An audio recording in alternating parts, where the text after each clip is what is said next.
Welcome to the Wise and Happy Life podcast, where ancient wisdom meets modern science, and mindfulness, philosophy, and happiness practices blend with neuroscience, compassion, and common sense. Hosted by Bob Martin, meditation mentor, happiness coach, trial lawyer, and entrepreneur. This podcast explores how to live with grace, presence, and purpose in a complex world. Okay, hey everybody, good people, and welcome to another episode of A Wise and Happy Life podcast. And as you know, I always like to start off with a little introduction to the theme of today's broadcast. And I know that everybody has heard that meme or trope that people talk about, and everybody refers to how the airplane stewardess always says, make sure that you put your mask on first before taking care of your kid, because obviously if you don't have any oxygen, it's going to be pretty hard to help the kid. Some people take a little bit of a, oh, really? But that's true. There's a couple of others like that. One of them is the village well. If you keep taking water out of the village well, it gets dry. And then the bucket's down at the bottom, and you got to give it a little time to refill. Otherwise, all you're going to get is mud and slush, and that don't help nobody.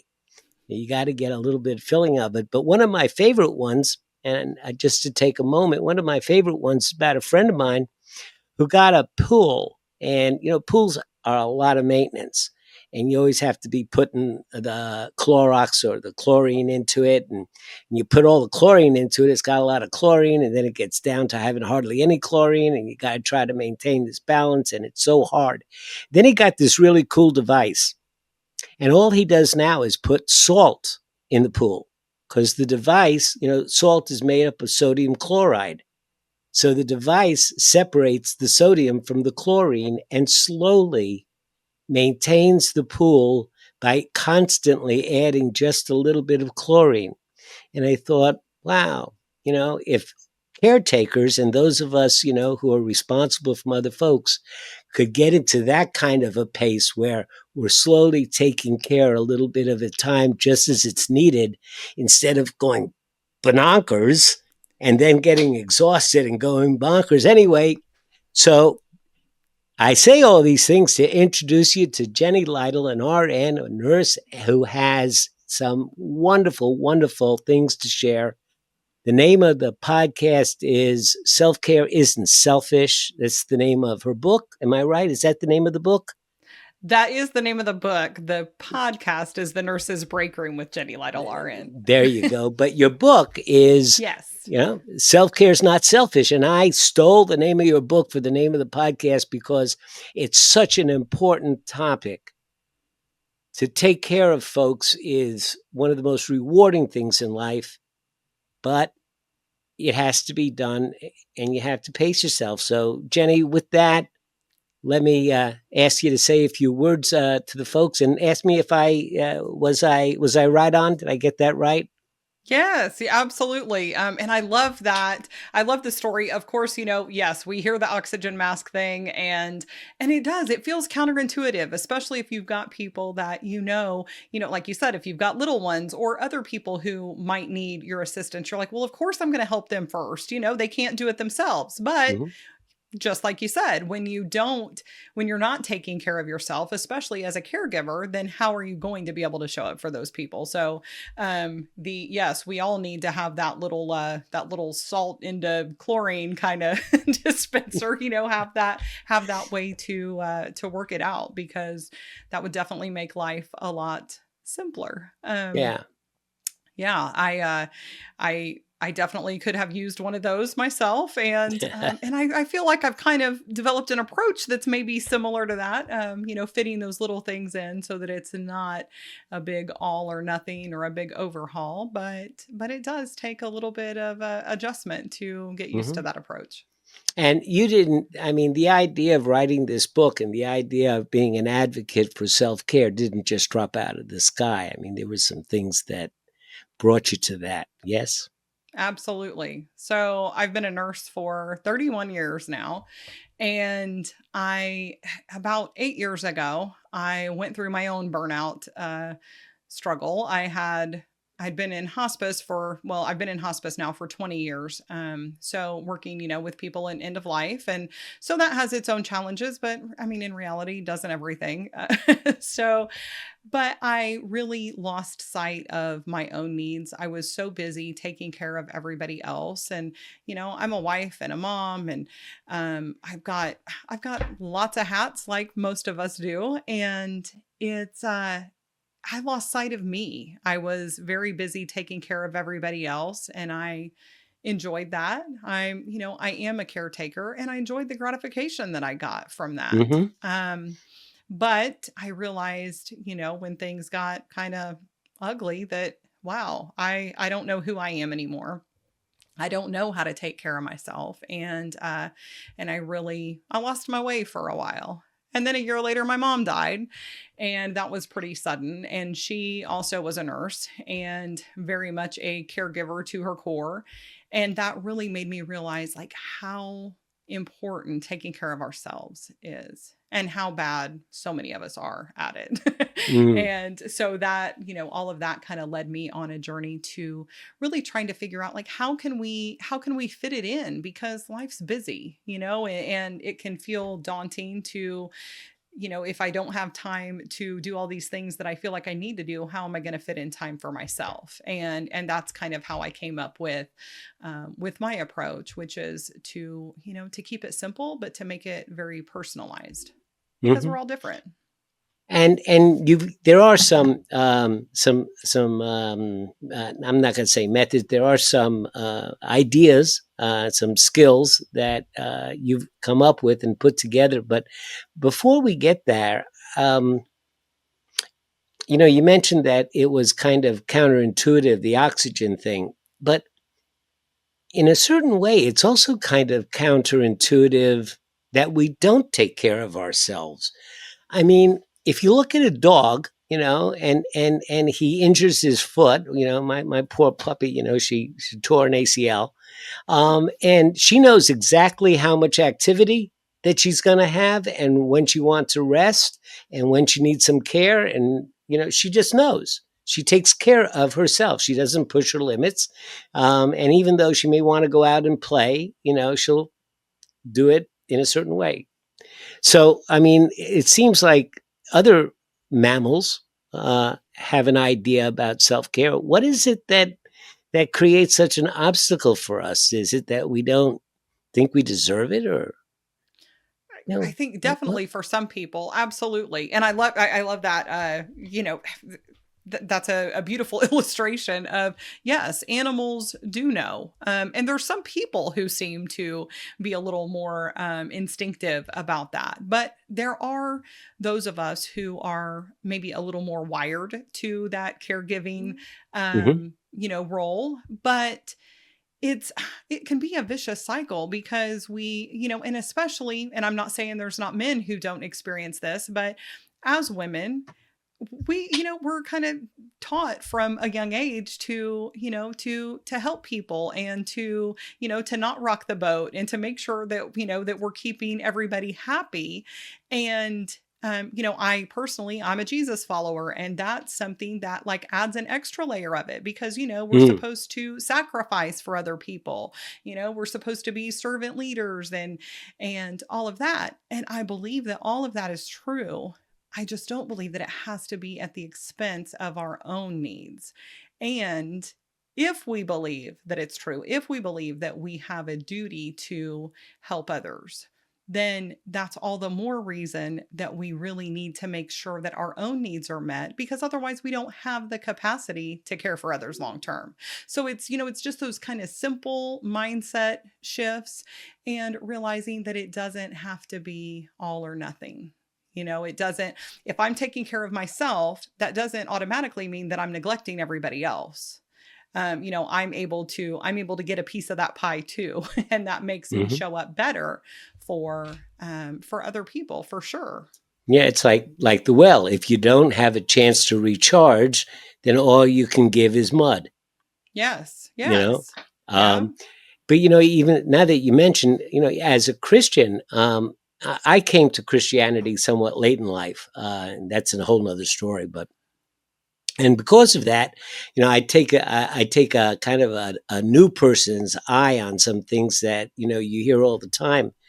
But the two great commandments, since I teach meditation, the two great commandments, especially the first one, to love God with all your heart, your mind, and your strength.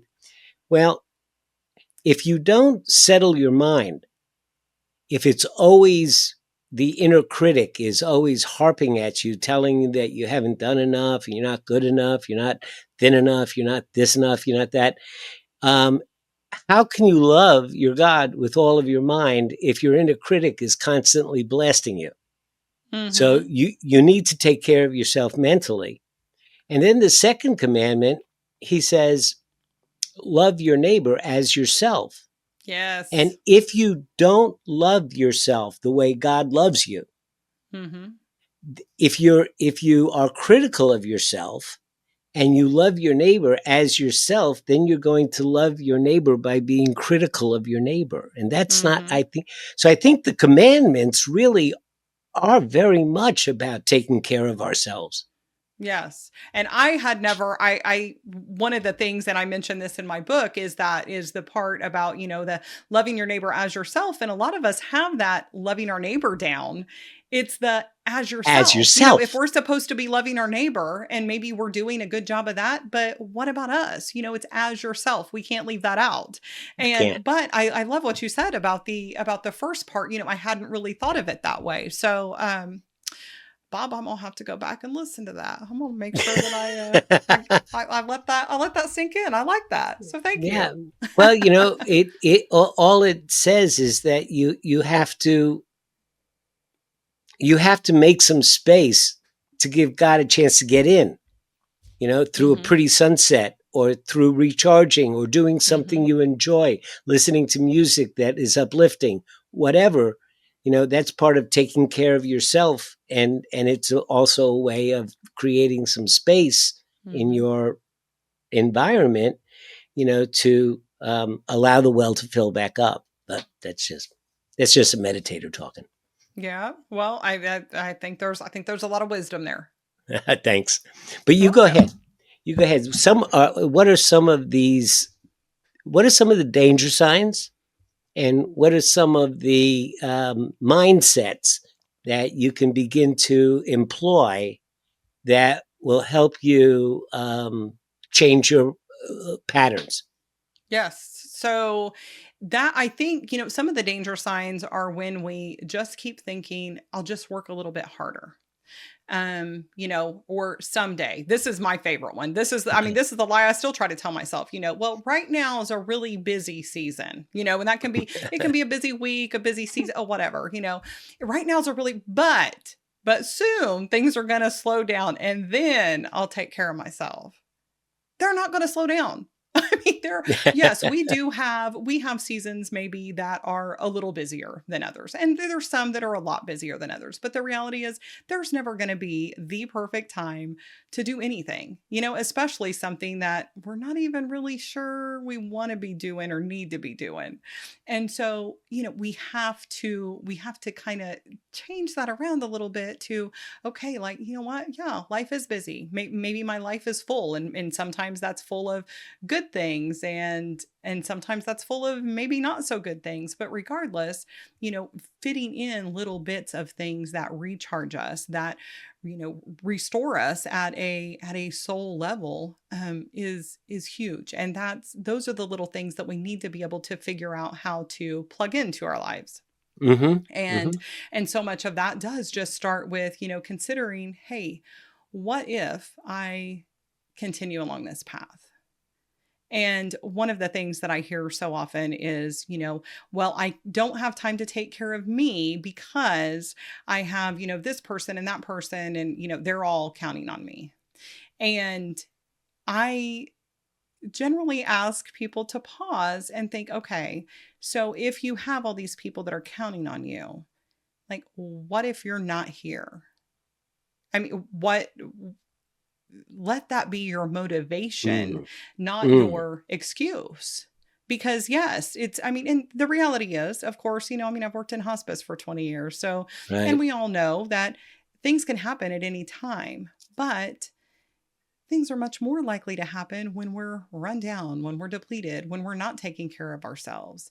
And so, being able to think of it in a different way is something that can make such a big difference. At least, not at least, especially in the beginning for people who really kind of struggle with the whole thought of self care and or think that self-care, well, I don't have time for bubble baths and going to the spa. Those are great things, but that's not that's not what I'm talking about in general when it comes to self-care. Although, hey, they're wonderful things, but they can be so much more basic Well, than that. so what are some of the kinds of things that we can do that are simple and come from a slightly different mindset? Yes. Okay. So you're gonna now. Here's the thing. Let me just tell you right now. You're gonna think, well, I've heard that, or I know that. Hearing and knowing are two very different. I mean, hearing, knowing, and doing are Doing. very different things. So, I'm not going to share any really earth shattering information, but it's those things that we don't practice on a regular basis. I mean, Bob, meditation does Hmm. good things for you, right? Lots of people know that. How many people practice that on a regular basis? That's right. Because, Hmm. well, I just can't focus, or I don't have time for that, or I don't understand it. I mean, we can come up with 100 reasons why not to, but super simple things like taking time to just breathe for a minute or two. And I encourage my really busy clients, if you feel like, hey, I don't have time to sit down and breathe for 3 minutes. Okay, well, when you're in the bathroom, stay in there an extra minute. Take an extra 5 or 6 breaths, just slow it down, close your eyes for a minute. Nobody needs to know what you're doing in there. And those kind of things, can really help to reset our nervous system and can remind us, hey, it's okay to take a minute for myself every now and then. Prior- Absolutely. I here's the back of my business card. oh, I like that. I can't completely read it, but I see It stop, look, says and listen. it's a stop sign at the top, Mm-hmm. and it says stop my body, be still, breathe. Then it says look, stop, look, and listen. It says look, observe your thoughts, observe your feelings. Then it says listen to your heart. Now go about your business.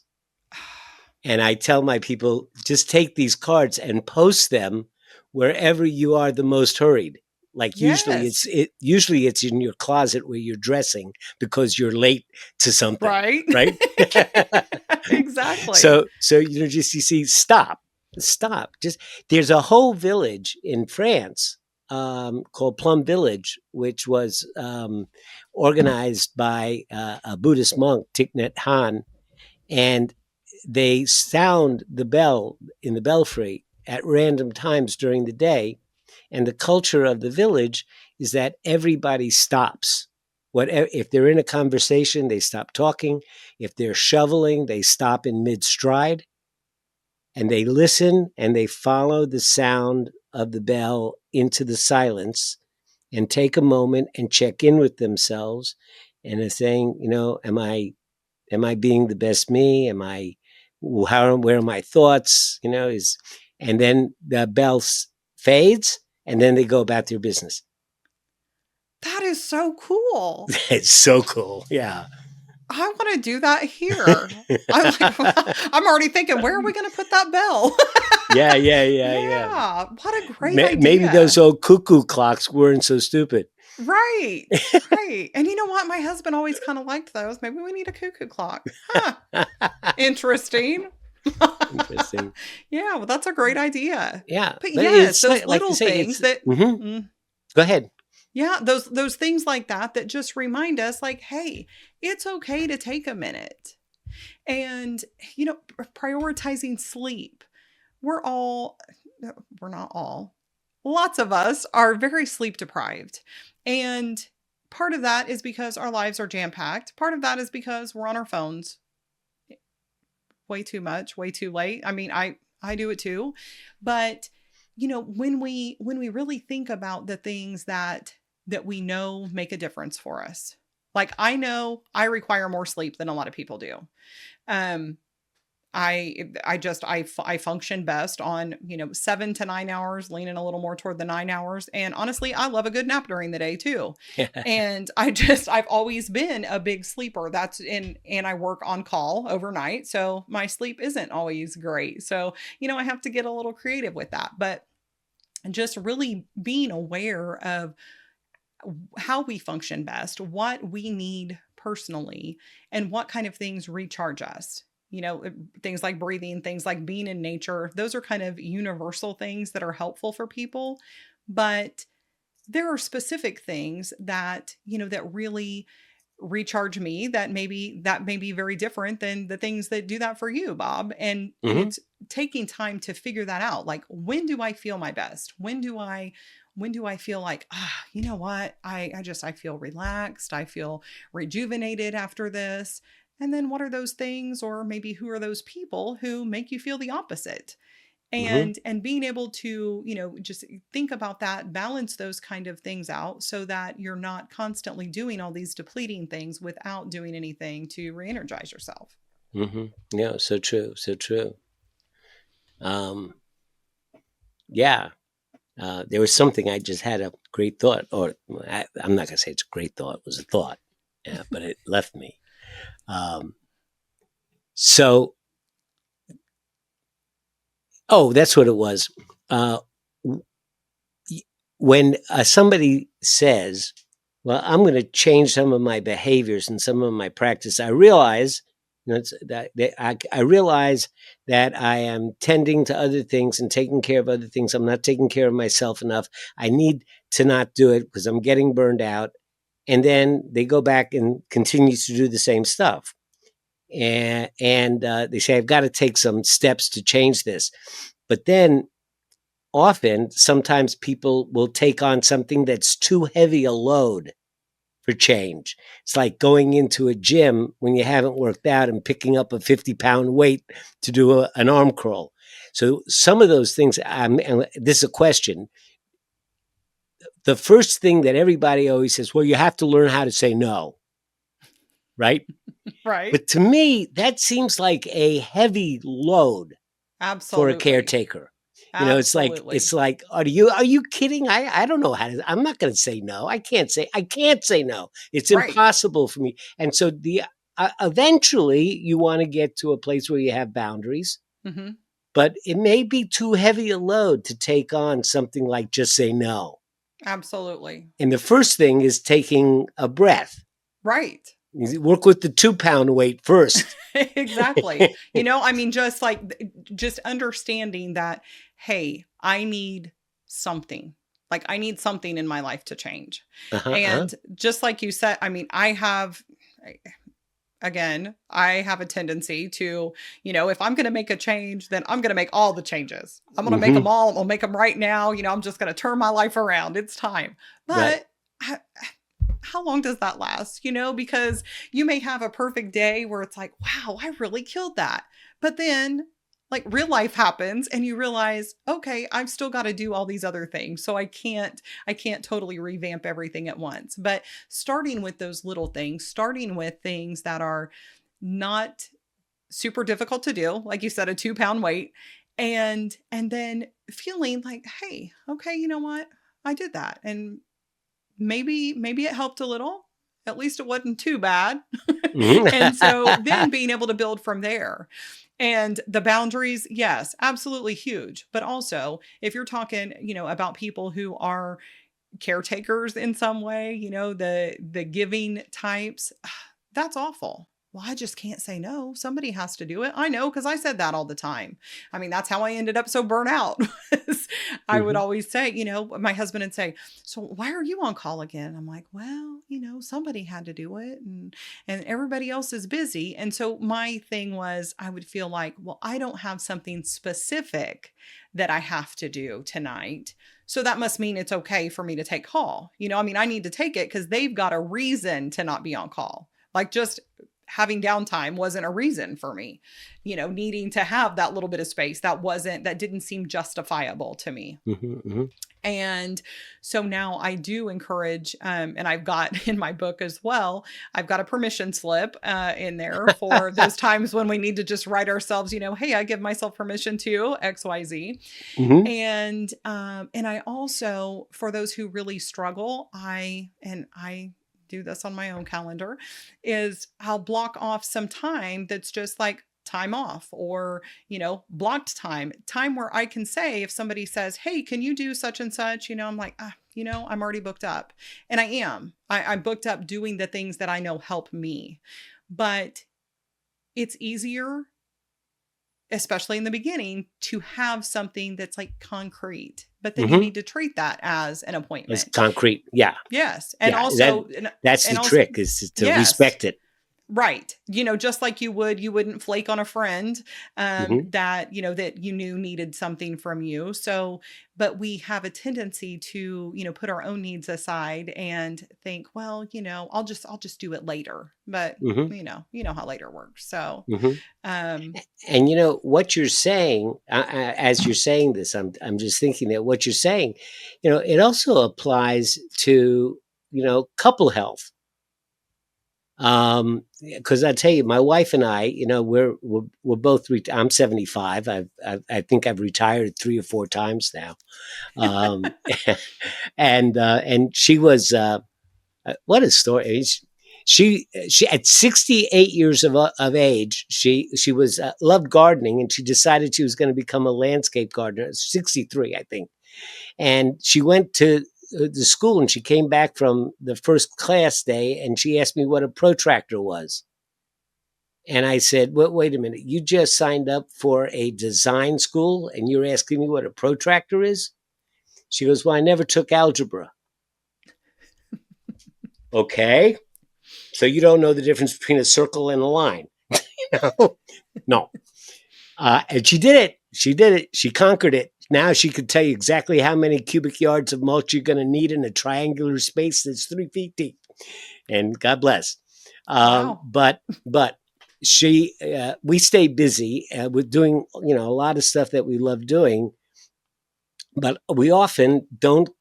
We're like ships passing in the night often. So we decided that we would have something on the calendar, that was Connie and Bob time, just so that we could sit down and do puzzles together or communicate what's going on with you, what's going on with you. And we set that down. And it took us a couple of months, I would say, with that weekly time, Wednesday afternoons. It took us a couple of months of shaping it and saying, well, that's too long. And finally, we came to something that we could commit to. And it has made a huge difference just to have that time together, Mhm. where we can, share what's going on in our lives, and know that she's not going to get a phone call from, a granddaughter, and I'm not going to get a call from whoever. And this is our time. So it's Right. important. It is. I mean, it's so important to prioritize those things that really matter to us. Those relationships with others, the relationship with ourselves, our relationship with our spirituality, whatever that, Mm-hmm, happens mm-hmm, to look yeah. like for you. Because, Yeah. just waiting for, just it'll happen when it happens. It doesn't Mm-hmm. happen. There's a few things that I'm a part of that are like monthly things. And I, I feel like, so I'm going to be 50 in 15 days, I think it is. Yeah. Go. Happy Uh, birthday. well, Early. thank you. So, and I feel like, I'm like, okay, apparently like this is old, because I remember all those old people saying, well, just wait until you get older, then time really starts flying. Yeah, And I'm like, it's okay, true. overall, I don't feel like 50's old. The older I get, the younger, I mean, the older old is, it's like Mm-hmm. Right, 85. right. Oh no, you're not old. You still got plenty of time in you. Yeah. But it's just the time goes so quickly. There'll It be does. something, and it's, I get a monthly reminder about this thing that's coming up, and I'll look and I think, that seems like that was just last week. And I Hmm. realized, no, it has been a month, and it's just, it does It go does. faster. And so we've got to be intentional, or it just passes us all by. Absolutely. Time passes perceptively in an inverse relationship to the length of your life. See, for a 2-year old, a month is 1/24th of their life. Right. But to a 20-year old, it's 1/240th of their life. Mm-hmm. So to me, a month is like one millionth of my life. It's like nothing. you know Right. a Right. month is like a day used to be, and they just go. Mm-hmm. It's like the old movies where the calendar sheets come off the calendar as to Yes. show the passing of time. you know That's what starts happening for It sure. does. It does. It does. And we have less and less. We have less and less perception of time, Mm. um, and we tend to fill it up with stuff. This is great. So, where do we find you? This is just a wonderful conversation because it's such an important one. And there's so many folks out there, that And you mentioned something. I was just stalling there for a moment till I got my thought back. By the way. Um, but you did mention something, and that was priority.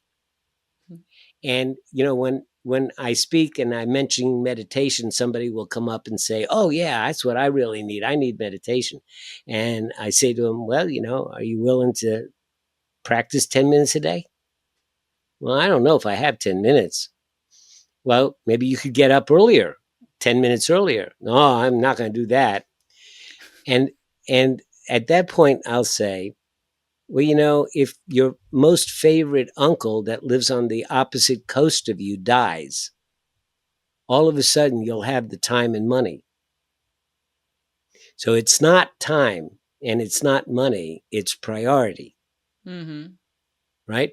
And Yeah. and when folks say they just don't have the time for that, what they're really saying is, I just am not a priority. Mm-hmm. And if you think about it that way, we're special. We're human beings.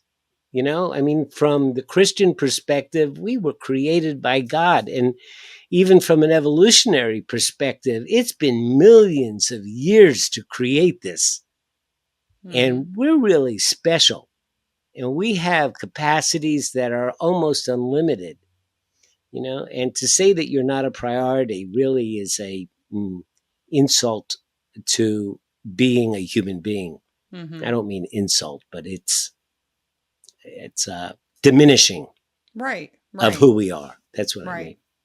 Yeah. And we all have our unique gifts and flaws, and Hmm. but wouldn't the world be boring if we were all the same? Yeah. I Right. mean, I don't want to live with a bunch of me's.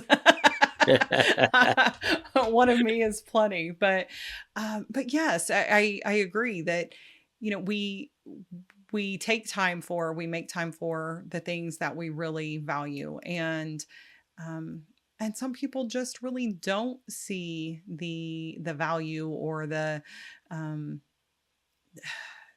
don't see taking care of themselves as something that is not only beneficial for them, but truly is beneficial for the people around them. Hmm. When we take care of ourselves, we're happier, we're we're better people, we're more compassionate, we're more energetic. It's not just about doing things because we need them, even though that's reason enough in itself, Hmm. but it's being able to really be there and show up as the best version of ourselves for the people that we do care about.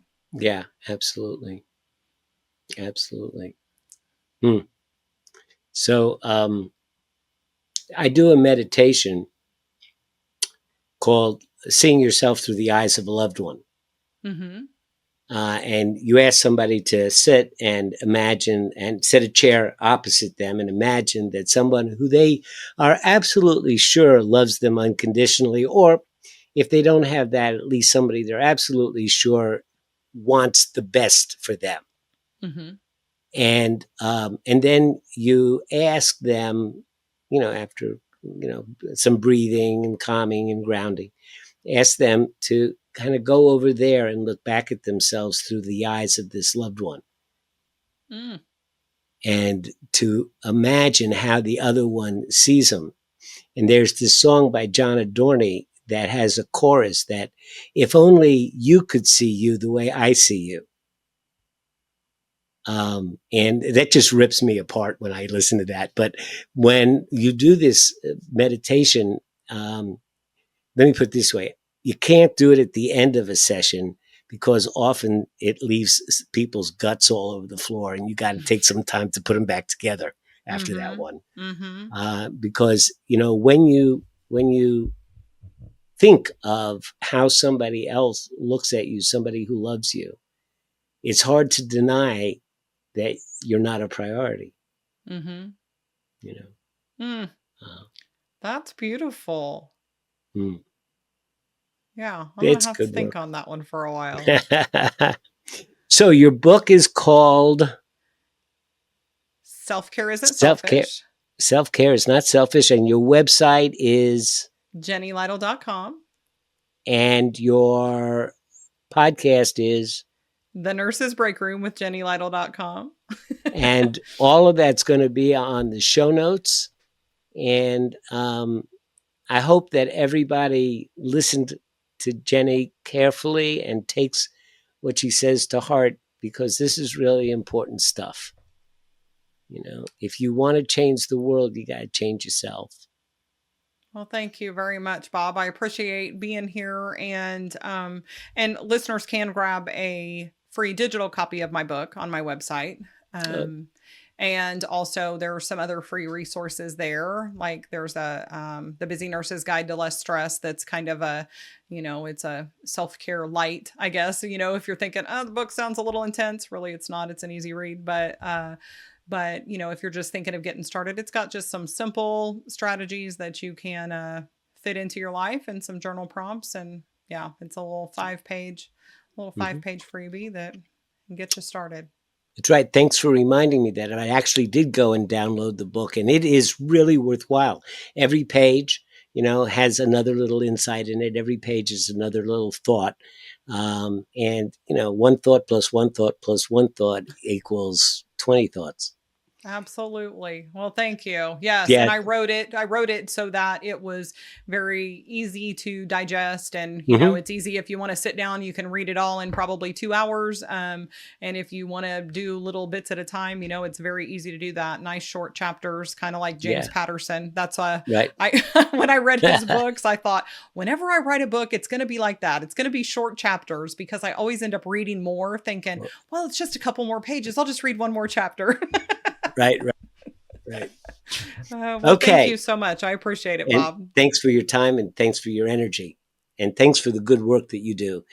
Being a hospice person, wow, hats off. Well, thank you. Thank Yeah. you very much. And keep up the good work you're doing too. Thanks. Take care.